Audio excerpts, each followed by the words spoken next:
no quería dejar de aprovechar que puedo charlar contigo un rato para que nos expliques un poco tu proyecto como decana, porque yo, bueno, como he comentado, pues tengo un poco la inquietud de investigar y demás, y bueno, la cuestión es que me pilló que pude asistir a tu Sí, a la presentación. presentación. Entonces, pues allí que me senté y la escuché y se lo dije después a ella, ¿no? Que la verdad que, bueno, que yo que vengo ya un poco de trayectoria también colectivos sociales y demás, al final uno ya tiene una edad y va escuchando discursos bonitos y dices, qué bien quedan los discursos, ¿no? Bonitos, que más bonitos son.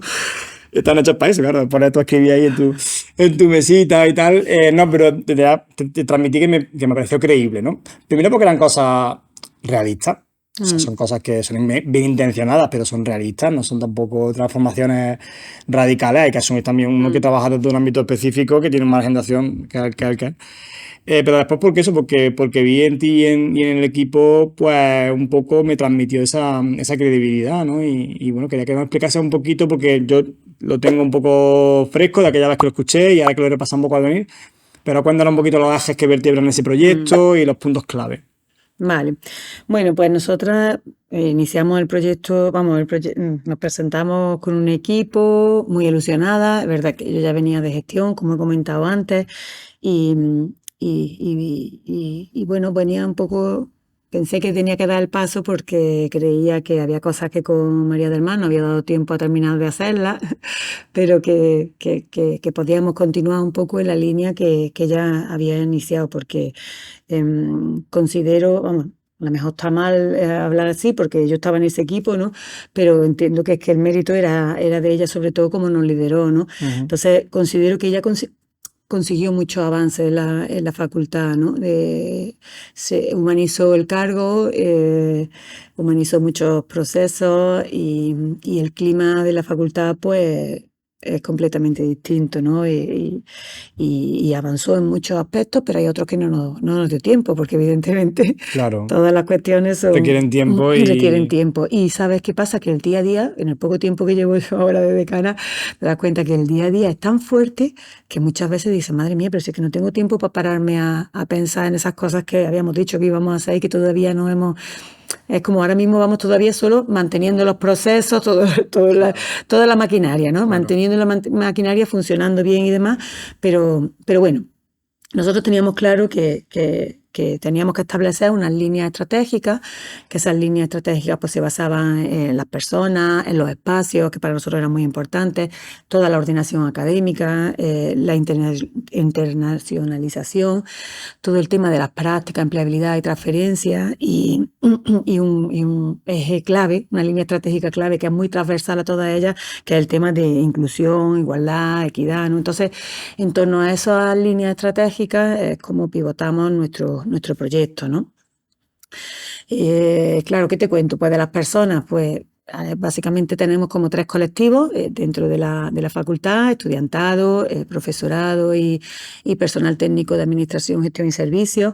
Y claro, cada uno de esos colectivos pues tiene unas necesidades y tiene unos ámbitos de actuación, ¿no? Para nosotros, pero claro, muchos de esos ámbitos pues están vinculados unos con otros, ¿no? Para nosotros era importante que, por ejemplo, nuestro estudiantado perciba qué hace nuestro profesorado también, Claro, ¿no? eso es lo que hablábamos, ¿no? Que Porque no no solo llega a la damos clase y se clase, pone a dar ahí. no solo damos clases, sí, yo doy clase, pero tengo la suerte de que doy clase en una asignatura que está muy vinculada a mi campo de investigación. Claro. Pues entonces tendríamos que facilitar que el estudiantado perciba eso, ¿no? Que somos profesionales de ese ámbito y que, no, que partimos de un conocimiento profundo de ese ámbito en el que estamos dando esa docencia, ¿no? Entonces, eso creo que era importante. Para nosotros también es importante trabajar para que el estudiantado se comprometa con su formación, porque una de las cosas que vemos es que, o que sabemos, porque la investigación lo dice desde hace mucho tiempo, que por muy bueno que sea lo que tú estás recibiendo o en el ambiente en el que tú estás moviéndote, si tu compromiso no es activo, evidentemente, para aprender, tú eres el principal sujeto y tú eres la persona que tiene que estar activa en ese aprendizaje. Entonces, si tú no te comprometes con ese aprendizaje, pues por muy bueno que sea, por mucha calidad que sea lo que te están transmitiendo del otro lado, pues falla, esa conexión falla, eso va a un proceso bidireccional. Entonces necesitamos que haya un compromiso por las dos partes. Un compromiso nuestro como docentes, dando en esas clases lo mejor de nosotros mismos, informando siempre de la evidencia, poniendo de manifiesto que eso que estamos diciendo pues está contrastado, en fin, pero también tiene que haber ese compromiso, ¿no? Y sobre todo nos parece muy fundamental porque nuestro estudiantado se está formando para profesiones muy sensibles para la sociedad. Ten en cuenta que estamos con maestros de educación infantil, educación primaria, estamos con educación social y psicología. Los ámbitos de actuación de todos esos profesionales son ámbitos muy sensibles y que repercuten en la sociedad de forma directa, ¿no? Claro. Entonces tú tienes que estar muy comprometido. Ahí en el ámbito de la educación social y de la psicología sí tenemos como más avanzado el tema del compromiso ético, ¿no? El código deontológico, todo. Pero en el caso de educación infantil y primaria parece que no lo estamos trabajando tanto, ¿no?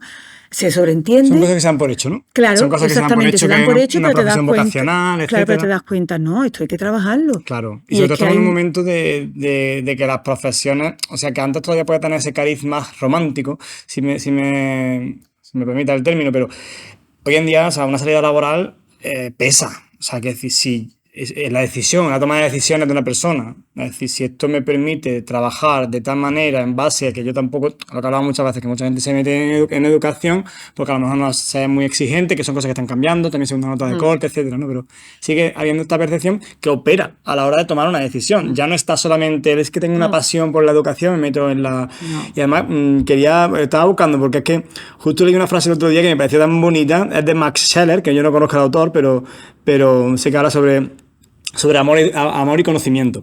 Y me pareció una frase tan bonita que la apunté y digo, seguro que en algún momento. Dice, el conocimiento no es posible sin una previa intuición afectiva o sentimental del valor. Es decir, primero amamos algo y luego lo conocemos en profundidad.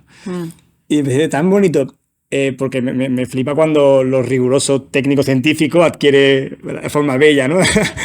Y esto me parecía eso, me parecía... O sea, nosotros no nos ponemos atención en algo, sino porque nos parece valioso en algún aspecto. Claro. Ahí nuestra atención hace un trabajo de sacar conocimiento de esa experiencia, de esa realidad, etcétera. Entonces, lo que hablamos, si nuestro cuerpo de estudiantes, mis compañeros y compañeras, no ven que sea algo valioso, y eso es una cosa que a mí me chirriaba un poco, porque es lo que te comentaba antes de la conversación, que yo apreciaba el contenido que se me estaba dando, con unos valores muy potentes, muy potentes, con mucho rigor, en fin, me parecía un contenido muy valioso. Los profesores y profesoras, como yo tengo también a cierta edad, pues se tercia siempre alguna charla, algún chascarrillo, en fin, tengo relación con algunos. Y veía que eran profesionales muy comprometidos, con una formación muy a tope, muy comprometidos con su campo de investigación. Digo, esto es como algo súper valioso. Y del otro lado, gente diciendo, bah. Digo, joder, qué pena, qué pena. Porque eso está muy vinculado, José, con nuestros momentos vitales también. Claro. Yo tenía un profesor en el máster de secundaria, en el de didáctica específica, en la didáctica de las matemáticas en Granada, que es Pablo Flores, que ahora ya está jubilado, y él ha trabajado mucho en la profesión docente desde el punto de vista de investigación, y decía, es que nosotros somos profesores muy distintos cuando no tenemos niños, cuando tenemos hijos en edades tempranas, cuando tenemos hijos adolescentes, o cuando estamos ya en una etapa de madurez. Somos profesores muy distintos, pero es que eso nos pasa también como estudiantes. Somos estudiantes muy distintos según en el momento que vengamos. Claro, tus intereses, que tú llegas aquí con una edad mayor que la del resto de tus compañeros, con un momento vital distinto. Claro, yo lo veo también un poco reflejado como me pasó a mí en ese máster de secundaria.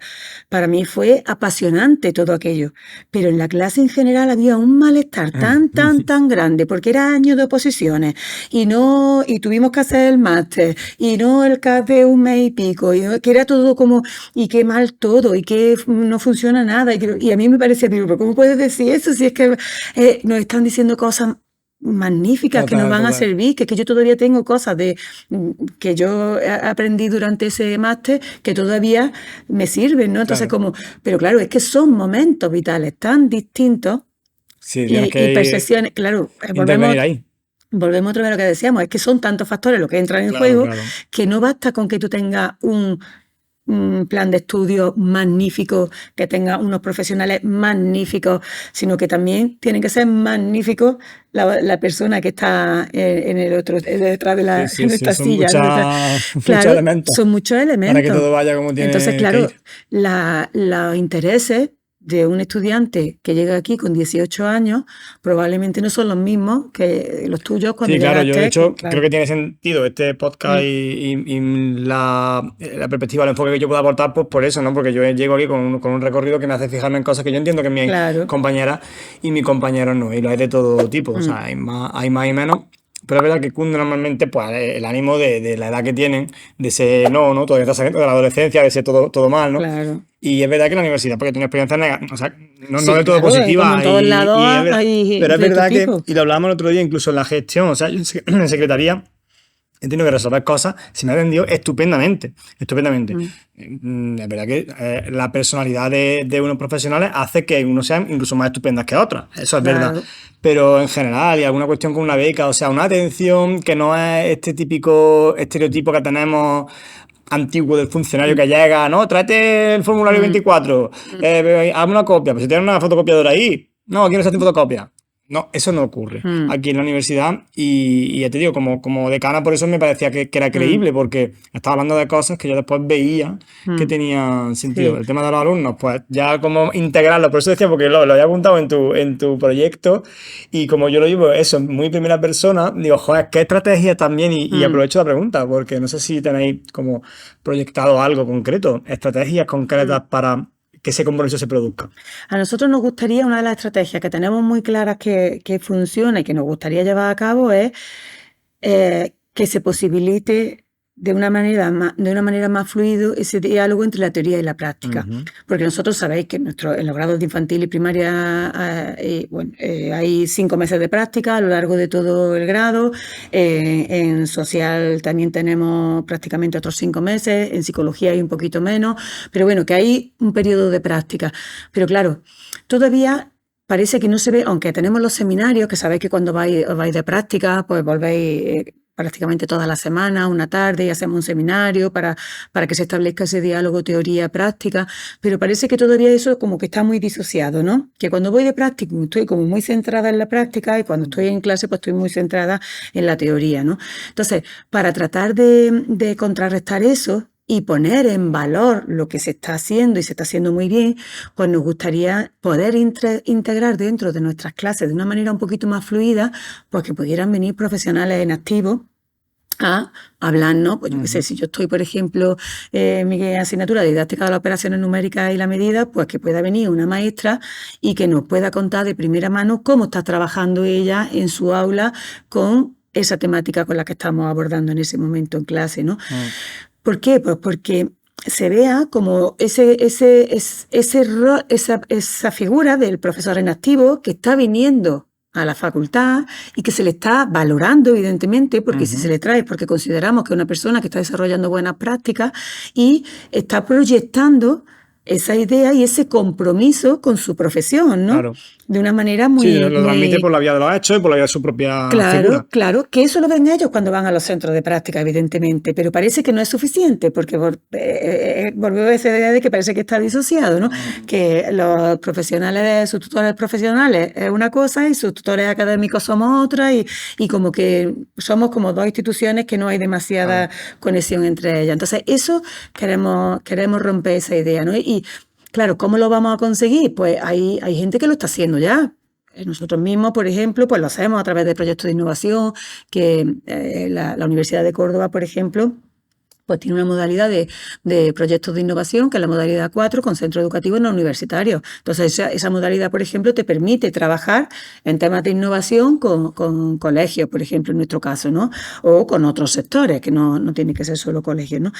Pues aprovechar un poco esa sinergia y posibilitar que ellos tengan más ejemplos de ese compromiso, ¿no? Y cómo de necesaria esa idea. Luego hay otra idea también que tenemos como muy clara que nos gustaría hacer, que está vinculada también a ese practicum, pero también a la parte teórica, es ponerlos en contacto Pues, por ejemplo, si tú eres de primaria y estás haciendo tu práctico y al mismo tiempo hay gente de social y de psicología haciendo su práctico, pues vamos a hacer algo conjunto.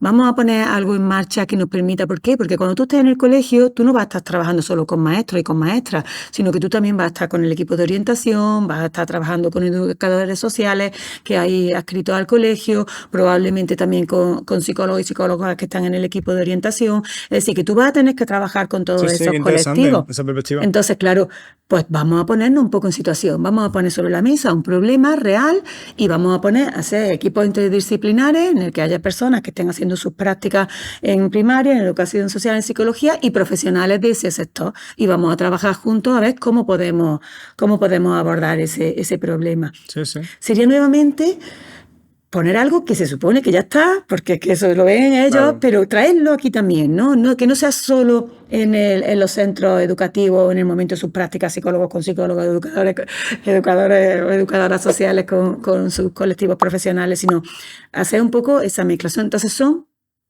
como iniciativas que nos van a permitir pues que ellos se den cuenta cómo es realmente la profesión, no solo cuando van a las prácticas, que es una versión muy corta, sino y cómo es su compromiso con esa profesión. Claro. Porque ellos van a tener personas que están el día a día trabajando en sus profesiones, pero que están viniendo a la facultad a compartir, a debatir. Que tienen que experimentarlo. O sea, hay un punto que también la educación tiene que hacerse cargo de que la clase magistral tiene unas virtudes limitadas. Claro, que yo soy primero que me pongo vídeos de 2 horas de una clase de fulanito porque me interesa. Pero eso es una cosa muy concreta. Claro. Yo que tengo un interés ya muy marcado por una cosa, me pongo a un fulano o una fulana para que me cuente esa historia.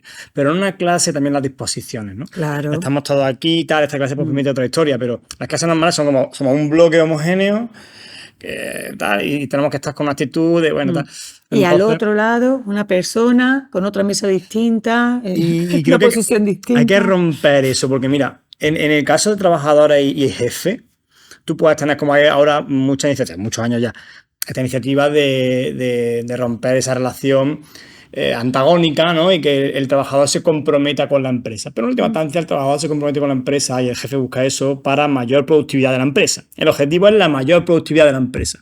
Pero el trabajador y el jefe son, lamentablemente, la realidad son antagonistas. El trabajador quiere ganar lo máximo trabajando lo mínimo y el jefe quiere que eche las máximas horas, sea lo máximo productivo y si puede pagarle lo menos, que después con el diálogo social y la civilización llegamos a que esto que es una premisa muy como la estructura no sea así realmente en el día a día, evidentemente. Una simplificación muy Pero quiero entender que su naturaleza, si tú te vas a la naturaleza filosófica, es antagónica y cuando eso ha de expresarse, se expresa porque está ahí.